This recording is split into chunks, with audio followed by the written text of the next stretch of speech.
Hey, it's Trip here from the 87th. This video is about rejoins in BMS 4.33. Information is current as of update 1. I'm up here just after takeoff with my element lead operating as a two-ship. He's out in front of me and I'm going to demonstrate a couple of straight ahead rejoins. And once I'm up on his wing after this first one, I'll demonstrate a cross-under maneuver.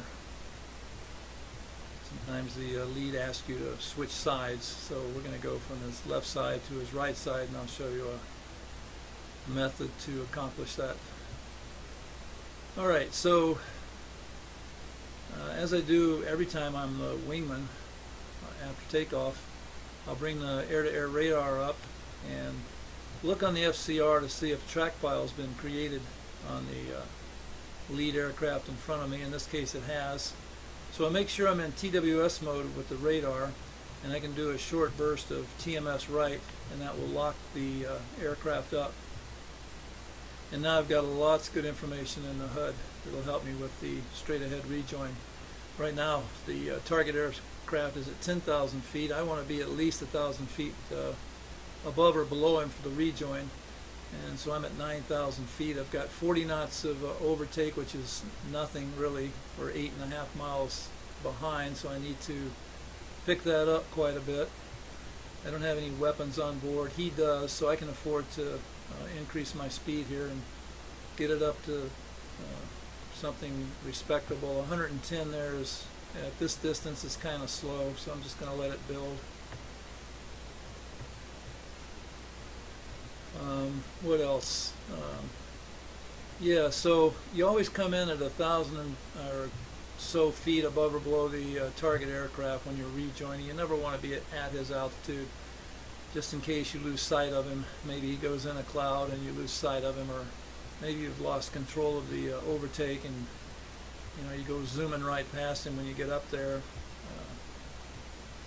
If you can't see him, there's a possibility you'll collide with him. So until you've got the overtake and the rejoin under control, then you want to stay at an altitude, like I said, 1,000 or a couple thousand feet below his altitude. Alright, the other important thing is make sure the master switch is in sim for this. You don't want to accidentally pop off a missile on the guy.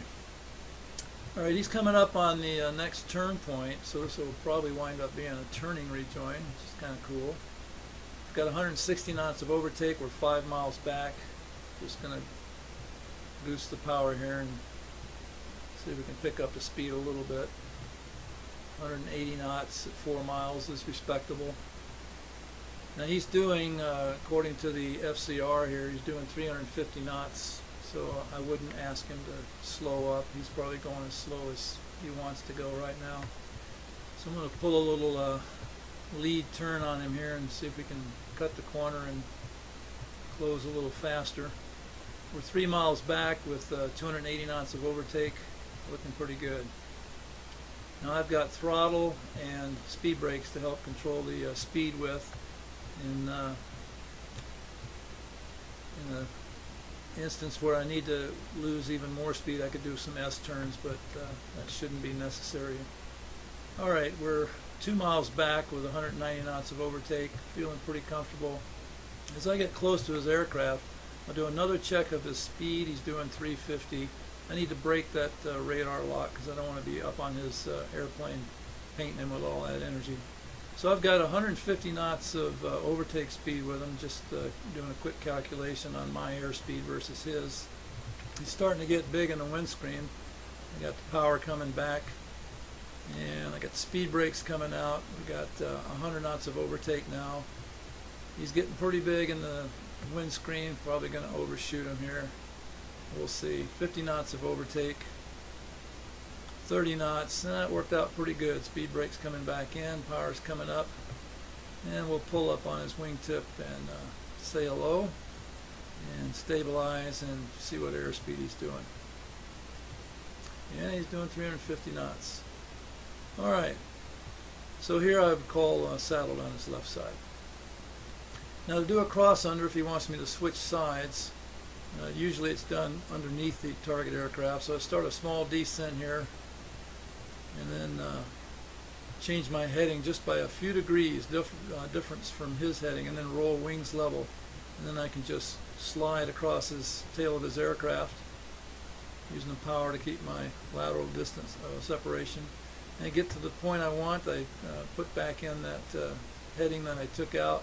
Now I'm at the same heading as him, and I just have to come up a little bit to get up to his altitude, and that way we avoid his jet wash. And that is how you do a proper cross under. Now I say you just change heading by a few degrees and then roll wings level.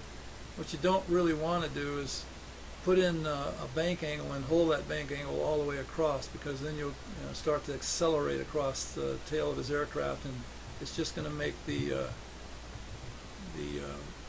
cross under that much more difficult. Alright, we're going to let him strip away here, and we'll create some separation, and we'll turn around and do another rejoin with lead.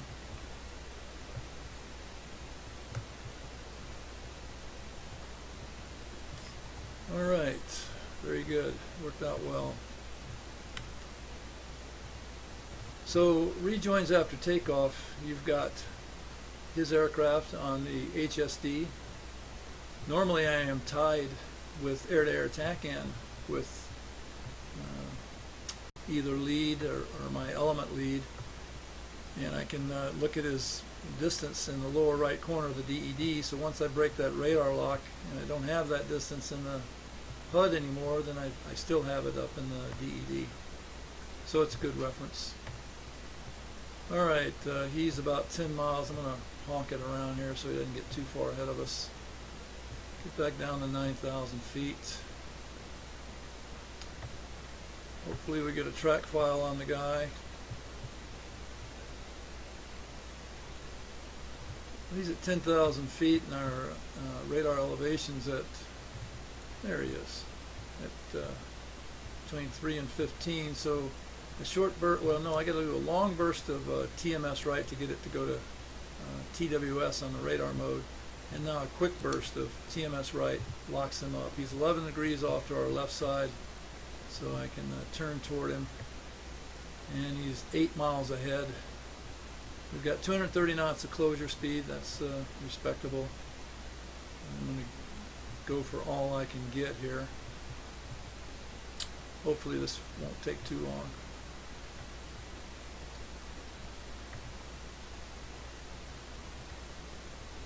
So I'll just be quiet here and let the speed roll. Me be quiet? No, no way. Alright, 200 knots. I'm building.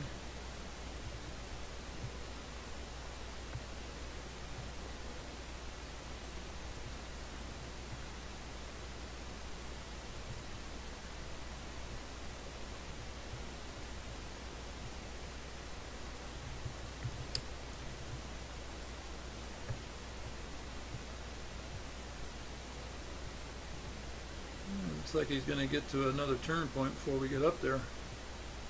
It'll wind up being a turning rejoin. Alright, he's just a little speck in the HUD there. 4 miles back. Of course, Chuck Yeager could see him 50 miles away.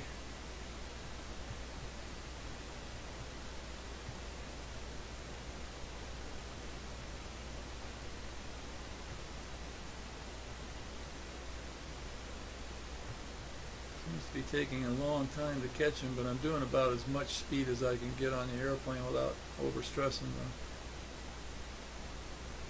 pylons or whatever. So I just have to be patient here. Come up on his right wing tip this time. 2 miles back with 190 knots. I wouldn't want to be doing less than that for a closure speed at this distance. One more check of his airspeed. He's doing 330 knots. Alright, so I'm going to drop the radar contact, start pulling the power back a little bit. Yeah, there he goes, turning toward the next steer point. So I'm coming in below his altitude. Don't want to be up there with him. Try to come up on his left wing. Got 100 knots of overtake here. Just pulling the power back. The power is not all the way at idle at this point. Got the speed brake out though. Alright, 30 knots of overtake. I don't want to give up any more energy, so I bring the speed brake back in and just play the throttle. 23 more knots, getting a little closer. This would be a good place to call saddled on his right wing.